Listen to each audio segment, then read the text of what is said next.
Hi, I'm Mark, and today I have one of my top 10 for you again. My top 10 Irish novels for 2022. And we'll start right away with number 10. Jane Casey's Left for Dead. Investigator Maeve Kerrigan is at the beginning of her career. Fresh out of police academy, she threw herself into her job as a patrol officer with a zest for action. As if the cruel reality that awaits her there wasn't enough, her male colleagues also treat her with prejudice. But when a woman is badly abused and found half dead, Maeve must prove she's just as good, if not better, than the rest of the team. The author Jane Casey grew up in Dublin, studied English at Oxford and Irish literature at the famous Trinity College in Dublin. After graduating, she worked as a youth book editor for various publishers. She lives in London with her husband, a criminal lawyer, their son, and cat Fred. Well, I can't visit them. I'm allergic to cats. What a shame. But let's come to number 9. Police at the Station and They Don't Look Friendly by Adrian McKinty. It's Belfast 1988. A man is found dead with an arrow in his back. They were hardly Indians and Robin Hood shouldn't be the perpetrator either. And since the victim was just a drug dealer anyway, they could put this curious passing away with a clear conscience. But Inspector Sean Duffy has a hard time putting murders to rest, even when his superiors are pushing him to do so, and the house blessing for the young Duffy family is going badly wrong. And someone else wants to make Duffy give up. One night he finds himself in the woods where 3 armed masked figures are forcing him to dig his own grave. It's a new case for Sean Duffy, the Catholic cop of gloomy 80s Belfast. Hunted by unknown forces, threatened by internal investigations, pressured by his child's mother, he tries to solve one of the most insane murder cases of his career without losing his own life. Author Adrian McKinty, born in Belfast in 1968, is one of the most important crime writers in Northern Ireland. After studying philosophy at Oxford University, he moved to New York and Denver, where he took a variety of jobs from bartender to rugby coach. After a few years in Melbourne in Australia, the award-winning author and journalist is now back in New York with his family. And with that, we come to my top 8. He by Johnny Conolly. An old man looks back on his life. It begins before World War I, when a young British comedian travels to America. He has little luck on stage, but then he shoots his first film in a village called Hollywood. A few years later, he is a world star together with his best friend. The two will be inseparable until Ollie's death, after which he will never direct a film again, but will write dialogue for himself and Ollie until the very end. Conolly tells this life against the fascinating backdrop of the Dream Factory, which was so full of shine and shadow. Author John Conolly was born and raised in Dublin. He studied English at Trinity College there and then became a journalist. His crime novels about private investigator Charles Parker are international bestsellers. The novel about Stan Laurel was a bestseller in the English-speaking world and won the Audience Award at the Irish Book Awards. And I'm always having the same books on my German and my English channel in the top 10, and this book is not that well known in Germany, and that's why I absolutely want to include it here as well, so my German viewers will get to know this book as well. And so we are at top 7, Absolute Zero Cool by Declan Burke. Billy Carlson just has to make it, absolutely. The hospital porter who does a bit of euthanasia on the side is struck as a character in an unfinished and unpublished novel. Trapped in his limbo, mentally deranged and close to insanity, he urgently needs to do something to finally be published. Because if it's no longer enough to get old people around the corner, as we would say in German, that's not the English one, but to kill them in the end, there's probably only one choice left: to blow up the hospital. Only his creator, the author, can stop him. Absolute Zero Cool turns all traditions of the crime genre on its head and thrills and disturbs in equal measure. The novel is a witty, self-reflective assault on the genre itself, an imaginative story about the human mind's ability to be not only creative, but also destructive. The novel won the 2012 Goldsboro Crime Fest Laugh Award for Funniest Crime Novel, was shortlisted for the 2011 Irish Book Award, and was named one of the Sunday Times Best Books of the Year. Author Declan Burke is one of Ireland's most innovative crime writers, a trained journalist, regularly reviews crime fiction for several national newspapers and magazines, and runs the crime website Crime Always Pays. His debut, 8-Ball Boogie, was also released in France, by the way. And now we come to top 6. A White Arrest by Ken Bruen. At 62, Chief Inspector Roberts is almost too old to be a cop, but he makes up for his age with a ferocity that younger detectives can't match. After 4 decades on the job, he has a daughter who hates him, a wife who cheats on him, and a bank account that's getting emptier every year. But on London's dark streets, Roberts is a force to be reckoned with. With his partner, the gleefully brutal detective Sergeant Brand, Roberts searches for every cop's dream. White Arrest. A high-profile success that will make up for all their past failures. In this novel, their target is a bat-wielding maniac who kills drug dealers. And another murderer roams London. Someone is targeting England's cricket team. Ken Bruen's Brand series is an unforgettable portrait noir of London's seedy underworld. Author Ken Bruen is one of Ireland's best-known crime writers.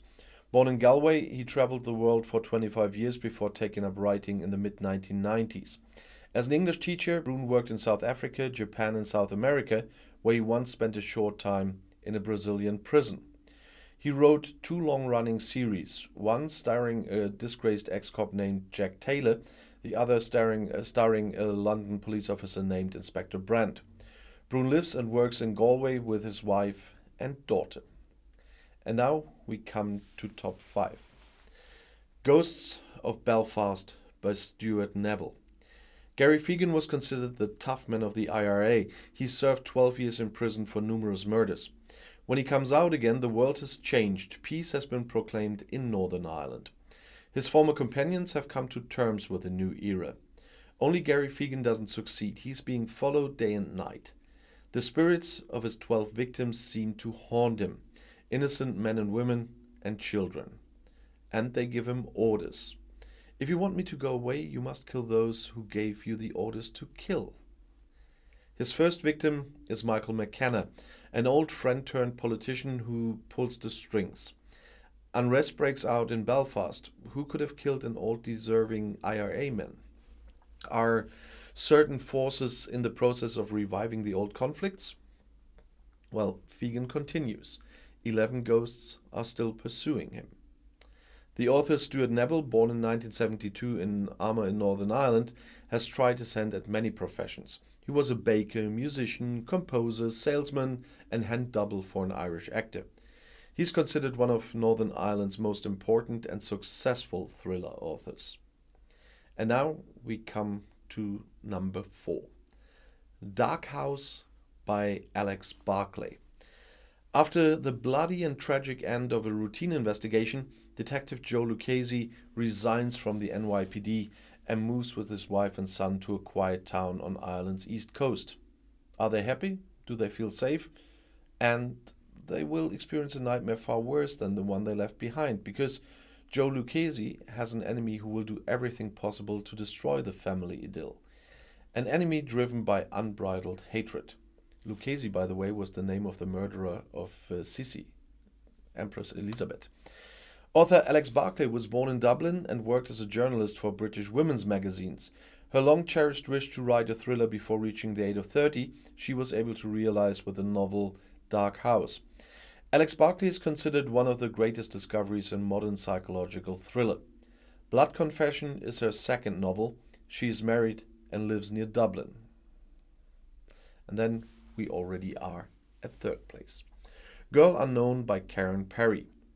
One afternoon, Zoe Berry stands in Professor David Conolly's office at Dublin University and claims to be his daughter. David is stunned and can't believe his ears. After the initial shock, he introduces Zoe to his wife Caroline and their children. Soon the young woman is part of the family and even moves in with the Connollies. But while she appears shy and vulnerable in David's presence, she shows a different face to Caroline. Cool, calculating, almost devious. Is Zoe who she says she is? Who did the Connollies let into their home and into their lives? A daughter? A sister? Or a complete stranger patiently waiting to destroy all of their lives? Authors Karen Gillis and Paul Perry met at a literary festival in their native Ireland and decided to write a novel together. From two perspectives, Karen took the female, Paul the male. Karen Perry was born and the idea took off. Karen and Paul live in Dublin with their families. And now we already are at number 2. The Dying Breed by Declan Hughes. As a private detective, Ed Loy is used to unusual assignments, but this also pushes him to his limits. The influential Father Tyrrell commissions Ed to find a person who has been reported missing for 10 years, the former jockey from the Tyrrell's horse racing stables. Is the minister bound by the seal of confession, or is he hiding more about the case for other reasons than he pretends to be? After all, his family is one of the most powerful and shady clans in town.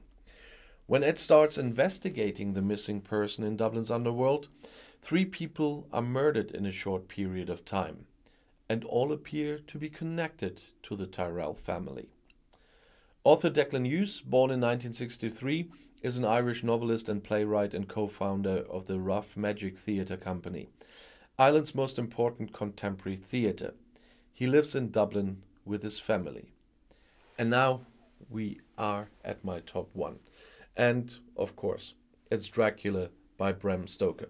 Of course, this book has to be number 1 when talking about Irish authors, from my personal point of view, of course. And even in 2022, this is still a must-read. London lawyer Jonathan Harker travels to Transylvania. There he is supposed to advise Count Dracula, who wants to emigrate to England and for his purpose acquires a property in London. During his journey, Harker encounters very suspicious and superstitious figures who warn him about the Count. In the Count's castle, the days pass quietly at first, since the host is not around even during the day. But then Harker becomes suspicious because the Count has no reflection. The young Englishman soon senses the uncanny power of his opponent, and he knows that he will never get out of the castle walls alive if he doesn't escape. In London, an army of unsuspecting victims awaits the vampire. The character of Count Dracula is one of the most well-known literary figures in the world. Ever since the vampire novel Dracula by Irish entertainment writer Bram Stoker appeared in 1897, it has become an integral part of literature and film. The cinema in particular quickly discovered the visually stunning vampires, but this did not detract from the genre-specific qualities of the literary original. To this day, Stoker's novel about the young lawyer Harker and the demonic undead Dracula is an eerily beautiful reading experience. The author Abraham Stoker, born in Dublin in 1847, was bedridden by an illness until he was 8 years old. After completing his studies, he first began a civil service career, but soon moved to London, where he worked for 27 years as a secretary and manager of the Shakespearean actor Henry Irving. In 1912, Stoker died poor and unknown in London, exactly 10 years before his Dracula became the darkest hero in world literature through Murnau's film Nosferatu. Bram Stoker is now known almost exclusively as the spiritual father of Dracula, although he also wrote short stories, theatre reviews, lectures, and 16 other novels. And I'll hope you like this one, and maybe you have a suggestion for a specific country where are many good authors I should read books from. I'll see you in my next video. Bis gleich.